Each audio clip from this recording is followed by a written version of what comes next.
Eu tenho a minha Bíblia aberta no livro de Reis, capítulo 23.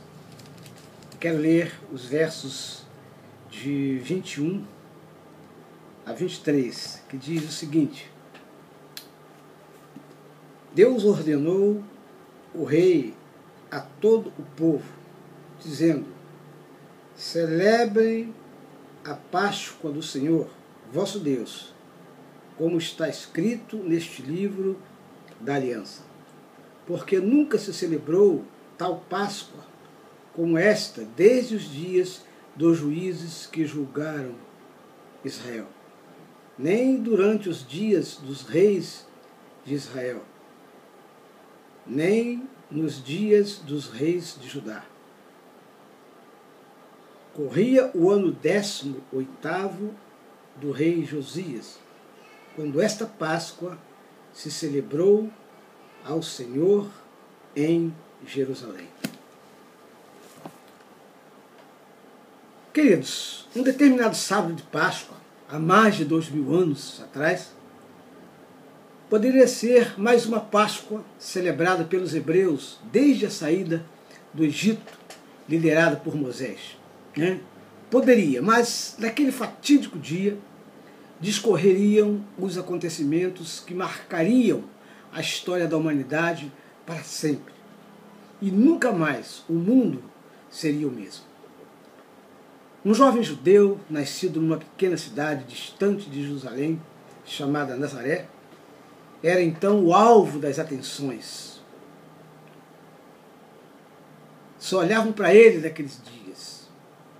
Mas, precisamente, nos últimos 3 anos, quando ele começava a pregar uma mensagem diferente, baseada no amor, solidariedade, paixão, justiça, e ali ele fala de amar inimigos, de dar a outra face aos ofensores. Fala sobre uma revolução que não seria por armas, mas pelo amor ao próximo, o amor a si mesmo. E lembrando que naqueles tempos os judeus estavam sendo subjugados, pelo cruel Império Romano. Portanto, falar em amar o próximo nesses tempos era muito difícil, porque eles estavam sendo oprimidos, e como amar o opressor? E Jesus, também na sua pregação, combate os hipócritas fariseus que julgavam as pessoas, mas que não viviam o seu próprio discurso, ou seja, a vida que eles levavam desmentia tudo o que eles pregavam. Jesus visitava os pobres e dizia que o reino dos céus seria deles. Jesus também falava isto aos tristes, aos perseguidos, aos miseráveis, aos injustiçados, aos infelizes, enfim. Ele começou a trazer uma forma de esperança àquelas pessoas que estavam escorraçadas e à margem de uma sociedade injusta e sem nenhum amor no coração. Este jovem hebreu chamado Jesus, que vinha de Nazaré, apelidado de Cristo, tinha algo muito diferente. Ele não possuía apenas um discurso eloquente, em palavras emotivas, ou uma impostação de voz. Não. A sua mensagem era a sua própria vida, a sua própria história existencial. Diferentemente de todos os líderes religiosos, ele falava o que ele vivia. Ou seja, sua mensagem era respaldada por sua forma simples de vida. Isto incomodou em muito os religiosos e as autoridades da sua época, como incomodou. E incomodou muito, a ponto deles arrumarem uma forma de prendê-lo e, por que não, até de matá-lo.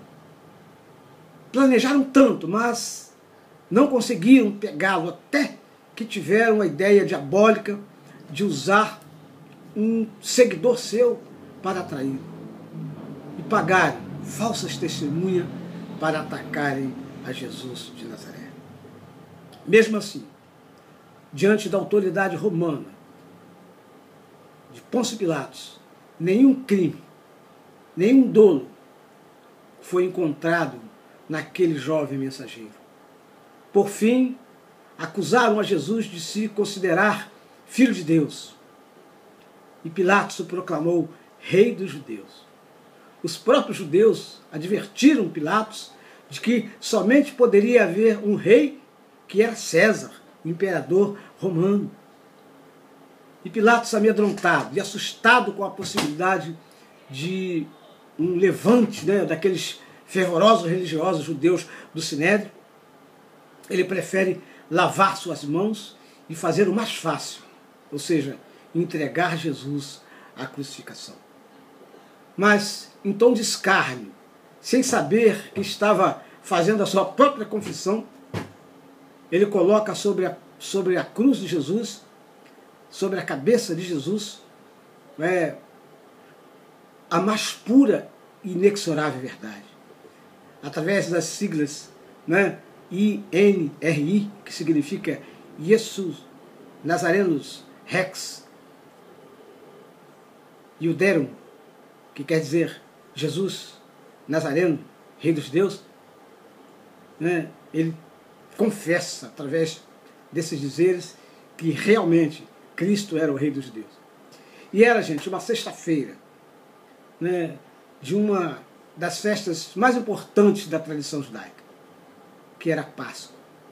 Páscoa, ou Pessa, no hebraico, significa passagem, ou simplesmente saída.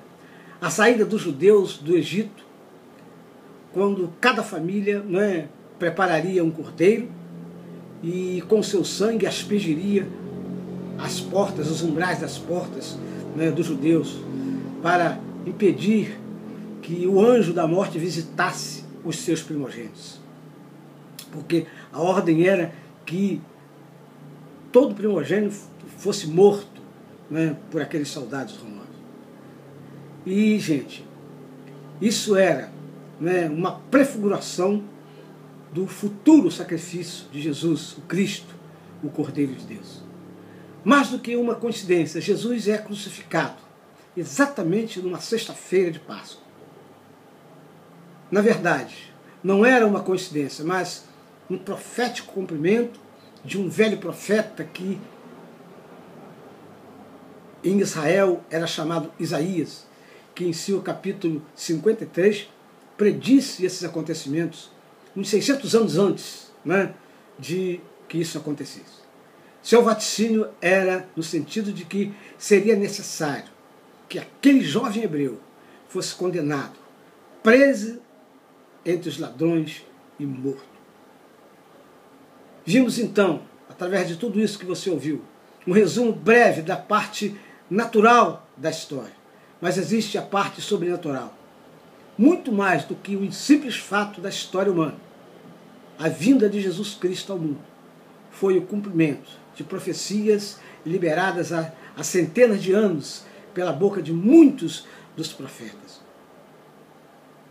Com a decadência moral e espiritual da humanidade, era necessário um sacrifício, um derramamento de sangue especial, o sangue de um homem puro, na verdade, o único totalmente puro e que nunca pecou.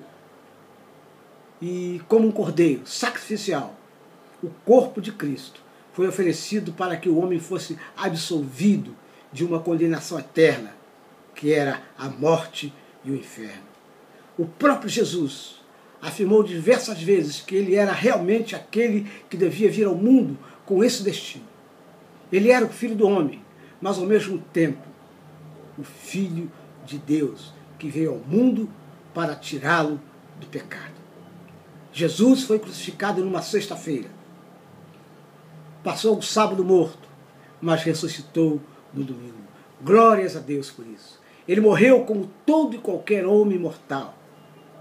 Porém, sobre ele estavam os pecados de toda a humanidade. O meu pecado, o seu pecado, o nosso pecado. E sobrenaturalmente, ele ressuscitou e está vivo. A destra de Deus está presente entre nós, em espírito, todos os dias. Isto, irmãos, não é uma historinha. ou um conto, uma fábula humana, mas uma realidade maravilhosa, de fatos históricos que são comprovados por diversas testemunhas oculares e descritos em vários livros por diversos autores. Jesus ressuscitou, está vivo ao lado de Deus e está conosco sempre.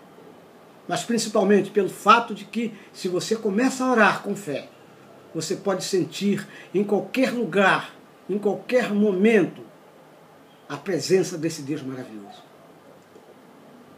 A pregação de Jesus de Nazaré não é ainda hoje impositiva, mas é uma opção que é dada a você, a nós, né, e que cabe a todo homem mortal, como você e eu, considerar e aceitá-la ou não.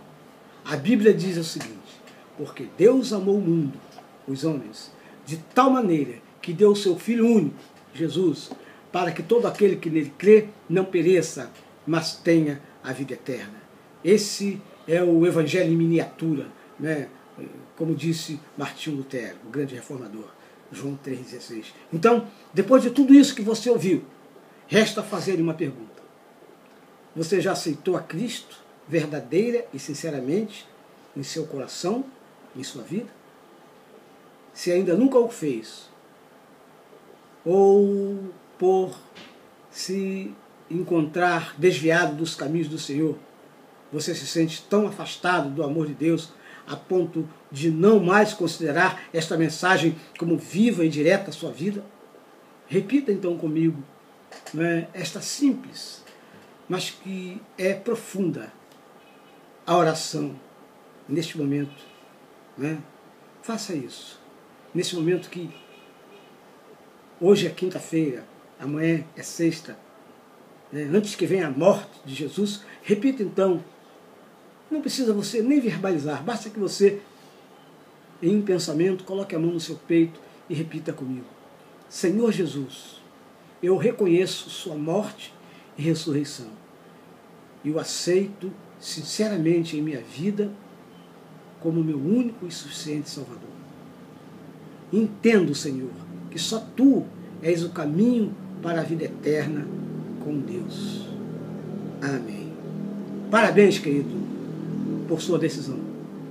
Desejo a você uma boa Páscoa bíblica em Jesus, o Cordeiro Pascal que tira o pecado do mundo.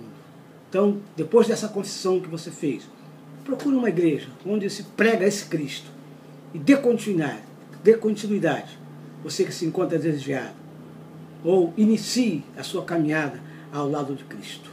Que Deus te abençoe. Amém.